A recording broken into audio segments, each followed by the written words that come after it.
Hallo, herzlich willkommen zu meinem zweiten Plotter-Vlog. Heute möchte ich euch ein bisschen näher vorstellen, welche unterschiedlichen Werkzeuge es für den Cricut Maker gibt und euch ein kleines bisschen erklären, wofür sie denn da sind und auch, wie ihr sie ganz einfach auseinanderhalten könnt. Ich habe mir meinen Maker dafür schon hier hingestellt und das Material, Stifte und meine Werkzeuge liegen selbstverständlich auch bereit. Ich hoffe, ihr habt Lust auf dieses Video. Meinen ersten Plotter-Vlog habe ich übrigens genutzt, um meine Plotter vorzustellen. Den verlinke ich euch über die Infocard. Und wir schauen uns jetzt einfach an, was der Maker so kann und vor allem mit welchem Werkzeug. Ja, heute soll es also darum gehen, was für Werkzeuge und Tools es für den Cricut Maker gibt. Ich habe in der letzten Zeit eine ganze Menge da nachgeguckt und getüftelt und erforscht, obwohl ich natürlich lange noch nicht alles das, was der Maker so kann, herausgefunden habe. Ich glaube, da habe ich auch noch einiges zu tun, denn wie ich schon in meinem ersten Plotter-Vlog gesagt habe, es ist eine Unmenge an Materialien, die dieses Gerät schneiden kann. Für verschiedene Materialien braucht man aber eben verschiedene Werkzeuge und die liebe Katrin, die eine sehr, sehr coole Plotter-Datei erstellt hat, hat mich ein bisschen inspiriert, mich mit den Werkzeugen näher zu befassen. Denn diese Datei, von der ich da spreche, das ist ein Tool Organizer. Das bekommt ihr übrigens kostenlos im Cricut Design Space. Und das wird einfach aus Moosgummi geschnitten und damit habt ihr die Möglichkeit, hier unten in diesem Fach im Maker all eure Werkzeuge wunderbar zu sortieren. Ich klappe es einfach mal auf und ihr seht das zauberhafte Werk. Es ist ein Stapel von 7 Moosgummi-Zuschnitten, die auf die unterschiedlichen Formen, auf der unterschiedlichen Höhe in dieser Schublade angepasst sind. Also wirklich unglaublich präzise und cool ausgetüftelt. Und in dem Organizer ist Platz für 4 Werkzeuge wie Folientool oder Feinschnittklinge, die eben diese schmalere Form haben. Und für 4 der Werkzeuge mit dem Zahnradantrieb, wie zum Beispiel dem Rilltool oder auch der Tiefschnittklinge. Außerdem könnt ihr da drin, je nachdem welche Variante ihr wählt, die Aufsätze für die Quickswap-Werkzeuge unterbringen. Und natürlich, wenn ihr die Variante mit dem Einsatz fürs Folientool nehmt, auch die unterschiedlichen Köpfe fürs Folientool. Ja, im Cricut Maker habt ihr, wenn ihr ihn bekommt, immer eine Feinschnittklinge mit dabei. Das ist also quasi das Standardwerkzeug, mit dem man zum Beispiel Folien oder Papier wunderbar schneiden kann. Vielleicht habt ihr es gerade gesehen, ich habe in meinem Fach unten noch ein weiteres Feinschnittmesser liegen.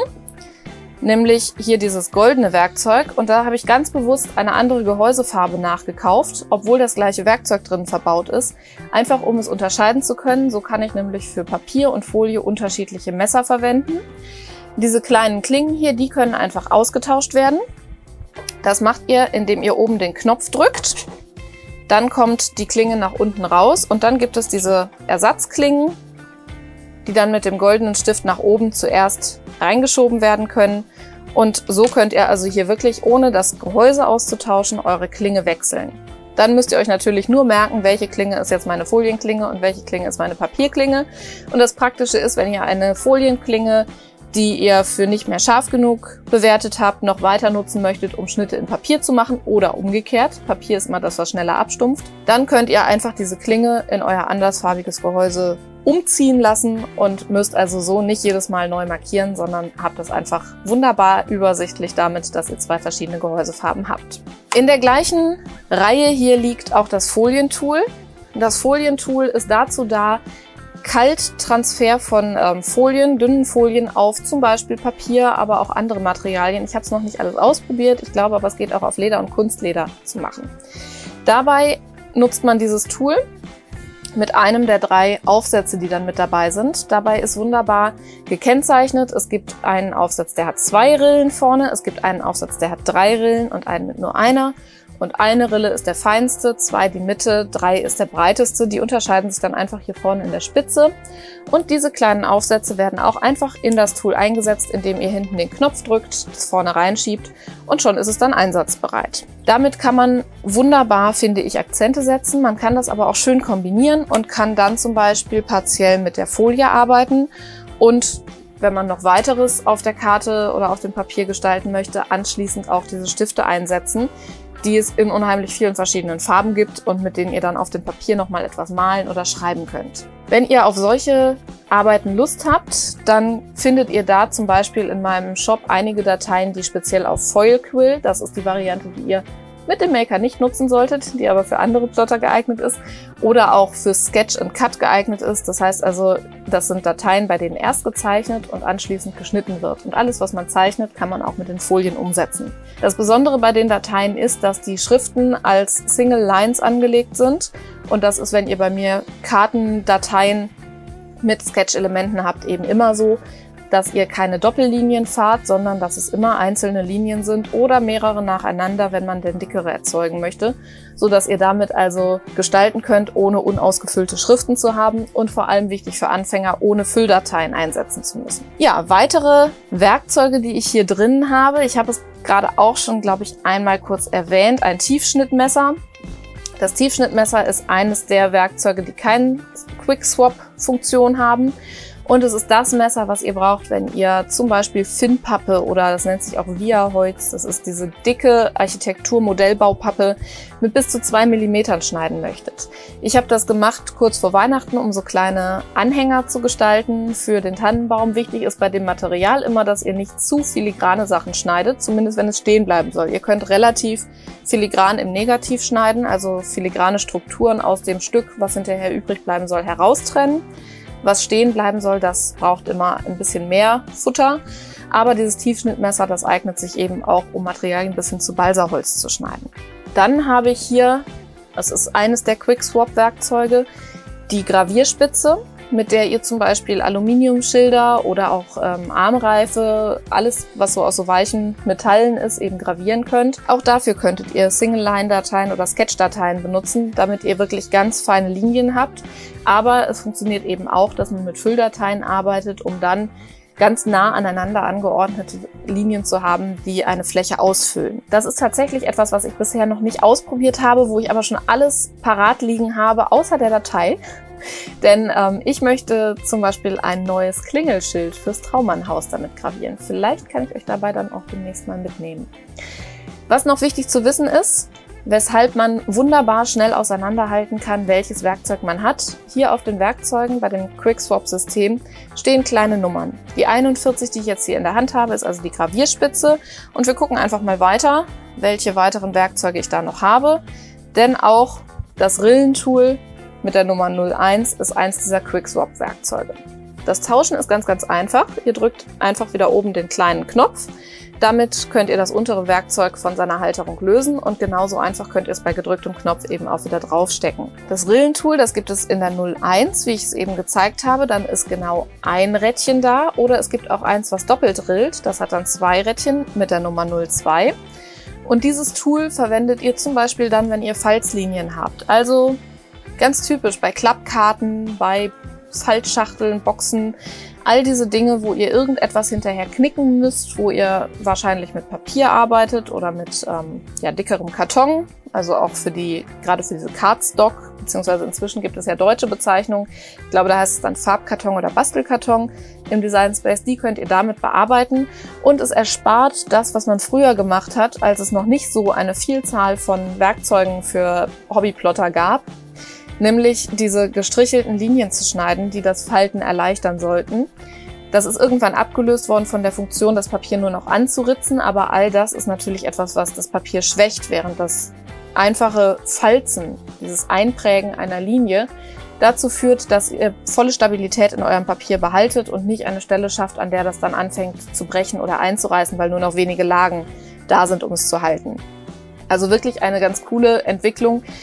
Auch eigentlich so, wie man das früher gemacht hat, wenn man ohne solche Geräte gebastelt hat und einfach am Lineal entlang mit so einem Falzbein zum Beispiel den Karton einfach vorgeritzt, geprägt hat, um da seine Faltungen besser und präziser machen zu können. Auch als Quick-Swap-Aufsätze gibt es Tools wie zum Beispiel ein Wellenschnittmesser, mit dem man also gewellte Kanten bekommt automatisch. Und eines, was so kleine Aussparungen hat, was also quasi die gestrichelte Linie einfach in einem Zug schneiden kann. Diese Messer sind wie ein Rollschneidemesser angeordnet und da gibt es eben die 11 für das, was die kleinen Striche schneidet oder die 31, die dann dafür da ist, um die Wellenlinien zu machen.